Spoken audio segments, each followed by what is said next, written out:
بسم الله الرحمن الرحیم. ګرانو کتونکو تاسو ټول ته زما طرفه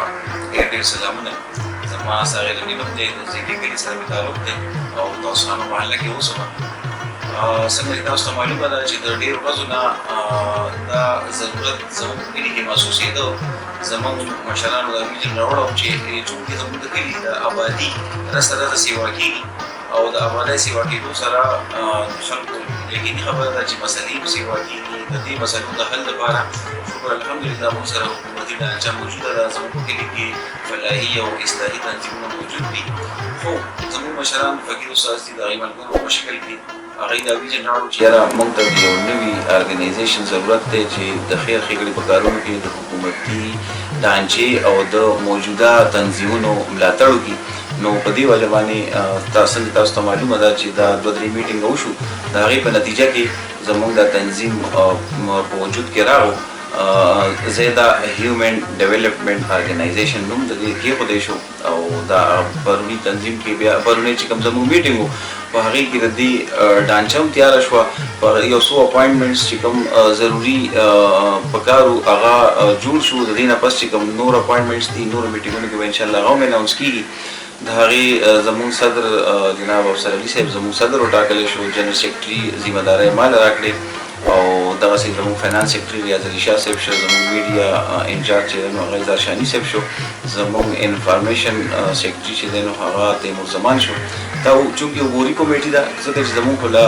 آیین نه دی جوړ. زموږ نیکسټ میټینګ کې انشاءالله ایکسپیکټډ ده سبا کې خیلي زموږ چې خاص آئینی کمیټه کوم ملګري دي د هغې میټینګ مونږ کال کړی دی. سبا کې خیر انشاءالله هغې کې به زموږ آئین هم کوشش کوو چې مونږ تیار کړو. بیا انشاءالله چې ټایم تېرېږي هغې سره به مونږ خپل بیا پرمننټ زموږ کومه کمیټي ده هغه به جوړېږي او هغوی به خپل فرایض بیا په خپل طریقه باندې انشاءالله سره انجام کوي. بس زموږ د ارګنایزیشن چې کوم مین مقصد دی هغه زه تاسو ته دم مخې ته زموږ چا سره اختلاف نشته. زموږ نه سیاسي ګوند سره اختلاف دی، نه زموږ د حکومت نه ګیلمن یو، نه زموږ هېڅ قسم یو خانداني دا ارګنایزیشن دی. دا زموږ په کلي کې چې که څومره خاندانونه دي، که څومره محلي دي، که د هر پارټۍ خلک دی هغوی موږ انوایټ کوو چې راشئ موږ سره کښېنئ او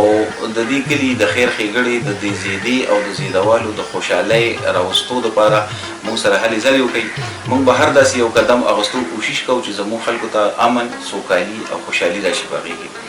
او انشاءالله موږ امید لرو چې موږ سره به زموږ ټول کلی که زموږ کلیوال دي د کلي دننه اوسي که د کلي نه بهر اوسي که څوک په کومو ډپارټمنټس کې دي نو موږ به کوشش کوو چې زموږ د کلیوالو چېرته هم څه مسله وي په کوم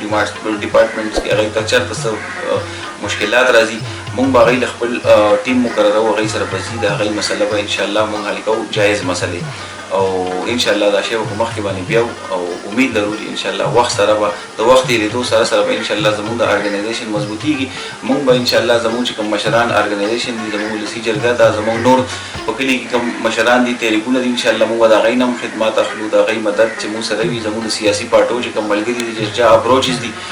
پارلیمانه پورې او د غټو دفترو پورې د چا اپروچز دي موږ به د هغوی نه هم هیلپ اخلو او د دې کلي ته به چې موږ ته څه میلاویږي هغه به دې کلي ته راوړو. او د ټولو نه غټه خبره دا ده چې موږ نیت زموږ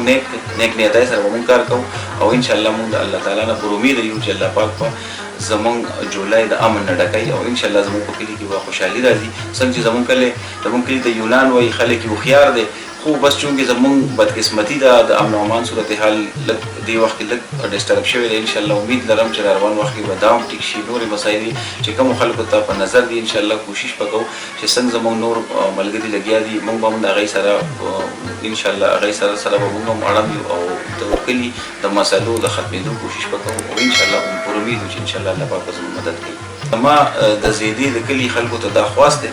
چې چونکې موږ یوازې هېڅ هم نه یو، موږ که څه یو نو ستاسو په وجه یو. موږ که چېرته قدم اخلو که چېرته ځو نو ستاسو په وجه ځو، تاسو زموږ مټې یئ.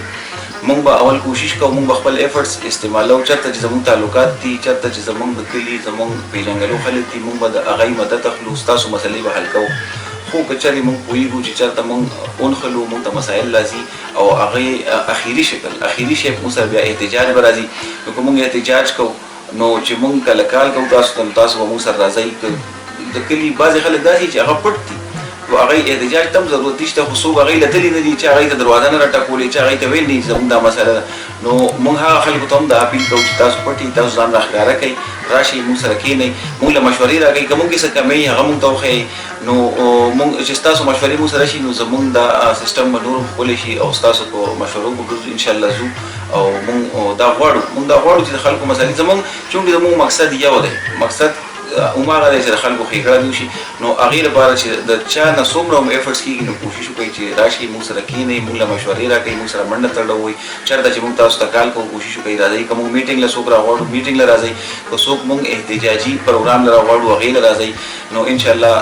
هغه ورځ لرې نه ده چې زیاده به یو پروګرام ډېر خوشحاله کوي انشاءالله او زموږ او ستاسو ژوند به ډېر مزیدار وي انشاءالله ډېره مننه